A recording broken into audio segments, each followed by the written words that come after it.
Bonjour à toutes, me revoilà pour une nouvelle vidéo et une petite vidéo spéciale puisque j'ai reçu ma commande Sephora. Voilà, j'ai commandé la palette de chez Make Up For Ever puisque dans mon magasin elle n'était pas dispo. Et voilà, je souhaitais vous faire une petite revue plus un tuto make-up qui est celui-ci. Donc n'hésitez pas à regarder un petit peu plus loin si vous ne souhaitez que le make-up. Je vais vous faire une petite revue également parce que j'ai eu énormément de questions sur Instagram, à savoir est-ce qu'elle est mieux que les Naked, Urban Decay, etc. Ou est-ce qu'elle est complémentaire justement à une Naked. Donc je vais vous dire tout ça. En tout cas je suis assez contente de cette palette là. Donc je l'ai déjà utilisée comme vous le voyez puisque j'ai fait ce make-up-ci. Quand vous l'ouvrez elle se présente comme ça. Donc vous avez la petite boîte, la petite palette et vous avez également un petit fascicule qui va avec pour vous montrer un petit peu les looks que l'on peut faire. On a également Dani Sands, donc la créatrice de chez Make Up For Ever, et on a également tous les looks que vous pouvez faire justement avec cette petite palette. À savoir que les couleurs qui sont derrière sont les vraies couleurs des vrais petits godets, donc en full size. Sachez que cette palette est à 39 €, donc c'est vrai qu'avec une réduction de moins 25, moins 20, on s'en sort avec un petit prix, ce qui est plutôt pas mal puisque Urban Decay fait des palettes à 49 € je crois. Après c'est vrai que c'est différent, Urban Decay il y a 12 fards et ici il y en a 9. Donc voilà, c'est le petit côté un petit peu rapport qualité-prix. Et moi vous savez que j'aime beaucoup les produits Make Up For Ever, sont presque mes produits favoris avec Urban Decay, Too Faced, etc. C'est les produits jaunes que j'aime. Et les fards en général sont hyper pigmentés. Donc je vais vous comparer un petit peu tout ça. La question première qui m'a été beaucoup posée, c'est est-ce que c'est similaire à du Urban Decay? Alors pour la pigmentation honnêtement oui, c'est très similaire à du Urban Decay, à savoir que justement les produits Make Up For Ever sont des fards en fait aux pigments qui sont pulsés, donc c'est à dire que c'est quelque chose d'assez aérien, d'assez crémeux au niveau de la texture, c'est pas quelque chose de super sec, c'est quelque chose qui va être hyper pigmenté. Par exemple je vais vous faire le swatch du noir, on a une pigmentation excellente, ou même pour le plus clair par exemple, on a une pigmentation excellente pour tous ces produits là. Donc j'en suis assez contente. Voilà. Après la question qui m'a été beaucoup demandée, c'est également est-ce que elle est complémentaire d'une palette Urban Decay? Non, pas du tout. Je ne dirais pas qu'elle est complémentaire puisque honnêtement ce sont les mêmes tons, ce sont du nude très clairement. Et honnêtement moi qui ai toutes les Urban Decay, je pourrais très bien me rabattre sur une Urban Decay sans problème. Il y a des couleurs que je vois que j'ai dans la 1, que d'autres que j'ai dans la 3, d'autres dans la 2. Donc honnêtement non, honnêtement ça remplacera pas une Urban Decay, puisque non, c'est toujours des teintes neutres, mais non, je suis pas d'accord, ça remplacera pas une Urban Decay au niveau des teintes. Au niveau donc des teintes, je vais vous faire le swatch donc sur ma main. On peut voir que ce sont des teintes hyper prononcées, hyper jolies. Mais c'est toujours beaucoup d'irisé, hein. Vous n'avez pas du tout de mat dans cette palette. C'est que de l'irisé et je trouve ces fards juste sublimes. On peut le voir au niveau des swatchs. C'est vraiment des fards qui ressortent très bien. Donc hyper conquise par ce produit. Je suis assez fan des produits Make Up For Ever de toute façon. Je vous en parle tout le temps. C'est vrai que j'ai pas mal de produits chez eux. J'ai leur liner que j'adore. J'ai le full cover chez eux, donc l'anti-cerne que j'adore. La poudre libre. Enfin j'ai pas mal de fards aussi de chez eux que j'adore. Donc voilà. Et on va passer de suite au tuto puisque je pense que c'est ce qui vous intéresse le plus. Voilà, en tout cas je suis hyper contente de cette palette là. Voilà, si vous ne possédez pas de palette Urban Decay ou de palette de neutre, je vous conseille celle-ci sans problème puisqu'elle est vraiment sympa. À savoir, je crois que c'est une édition limitée, qu'on ne la trouvera pas sur le long terme. Et je la trouve vraiment sympa. Au niveau des petits godets, on a en milligrammes, je vais vous dire ça parce qu'il me semble que la représentante m'a dit que c'était justement énorme au niveau... à ce niveau-là, elle m'avait dit qu'il y avait beaucoup de fard à paupières justement dans le petit godet. Et il n'y a pas écrit combien il y a de milligrammes par godet. Mais c'est pas grave, elle m'avait dit vraiment que c'était énorme la concentration de produits dans ces petits godets-là. Donc hyper contente, je suis ravie de mon achat puisque le résultat rend super bien. Je trouve que c'est des fards qui s'estompent à la perfection.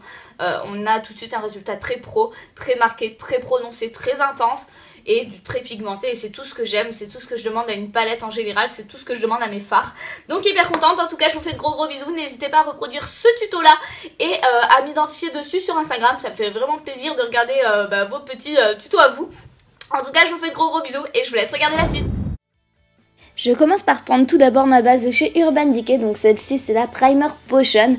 Donc je viens la prendre par petites noisettes et je viens l'appliquer sur toute la paupière mobile ainsi qu'immobile, ainsi qu'en ras de cils. J'applique ensuite mon crayon blanc qui vient de chez Make Up For Ever, celui-ci c'est le 2K et je viens l'appliquer justement dans toute ma muqueuse. Je viens ensuite placer des scotch qui vont permettre de le délimiter en fait comme un trait de liner. Faites-le, c'est une étape importante, c'est ce qui va nous permettre d'avoir quelque chose d'assez graphique au niveau du résultat et d'avoir un tracé net. Ensuite, je viens prélever cette couleur-ci, cette couleur la plus claire. Donc c'est la couleur qui s'appelle I528, donc c'est la vraie couleur comme pour les vrais fards en fait Make Up For Ever. C'est une couleur assez blanche, assez nacrée. C'est ce qui va nous permettre en fait d'illuminer notre coin interne, donc à ce niveau-ci. Et on va ensuite en ajouter au niveau de l'arcade sourcilière à ce niveau-ci justement pour apporter ce petit côté de lumière également et sourcils beaucoup plus définis. Je prélève ensuite la couleur S102, donc c'est un fard à paupières noir charbonneux qui est juste magnifique. C'est le genre de couleur que j'adore. N'oubliez pas que les pigments, en fait les fards Make Up For Ever sont des pigments pulsés, c'est vraiment une couleur intense, hyper crémeuse. Moi je vous conseille donc de l'appliquer comme ceci, de faire une sorte de banane et de bien faire le creux de l'œil, c'est super important. Donc faites-le comme ceci. Et ensuite, on vient justement un petit peu estomper. C'est la façon la plus simple d'avoir un résultat net et beaucoup plus joli, beaucoup plus estompé. Je me sers ensuite du fard I544, donc qui est un fard un petit peu praline, un petit peu noisette, qui est magnifique. Il a un léger côté un petit peu doré, légèrement rosé. Il est juste sublime. Et je viens l'appliquer sur toute la paupière mobile, donc à ce niveau-ci, au niveau où on n'a pas mis du noir. Donc toujours même procédé, je viens prélever la couleur D652, donc c'est un cuivré qui est juste magnifique et on va venir en fait créer cette illusion un petit peu de dégradé, ce dégradé de couleur. Donc on vient prendre au coin externe donc de l'œil et on vient ramener vers l'intérieur de l'œil.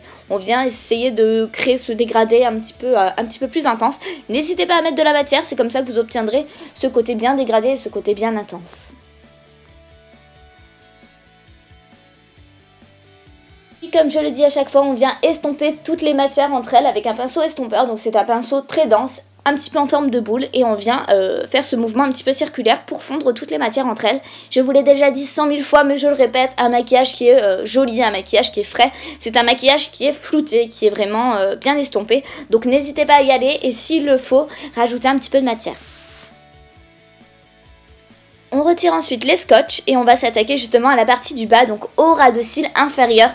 Je vais prendre la couleur noire, donc la couleur de la même palette, et un petit pinceau un petit peu biseauté. Vous pouvez également utiliser un pinceau droit, mais le biseauté est peut-être plus précis. Et je viens tracer justement au niveau du ras de cils. Faites attention, c'est l'étape la plus importante et la plus précise de ce maquillage. Voilà, et ensuite je viens prendre un liner, donc celui-ci vient de chez Sephora, c'est le Super Fine Liner. Donc c'est une pointe toute vraiment fine. Et je viens tracer mon ras de cils. C'est vraiment important que ce trait-là soit hyper fin. C'est pour ça que j'ai utilisé ce liner-là. J'utilise ensuite mon mascara. Donc c'est une base de chez Dior. C'est une base qui est trop top. Donc c'est une base qui permet... Donc c'est le Dior Show Maximizer. Et c'est une base en fait qui va permettre de fortifier déjà vos cils. Donc c'est un soin. Et qui va permettre de bien les galber juste avant de pouvoir mettre votre mascara. Il protège également vos cils et il vous permet d'avoir beaucoup plus de volume. Et pour un regard beaucoup plus intense, j'utilise de chez Yves Saint Laurent. Donc celui-ci c'est le effet fossile. Donc c'est un noir hyper intense. Et j'espère avoir beaucoup de volume avec ces deux combos là. J'aime beaucoup utiliser ces deux mascaras ensemble puisqu'on a vraiment un effet vachement étoffé, vachement étiré et vachement intense, vachement noir.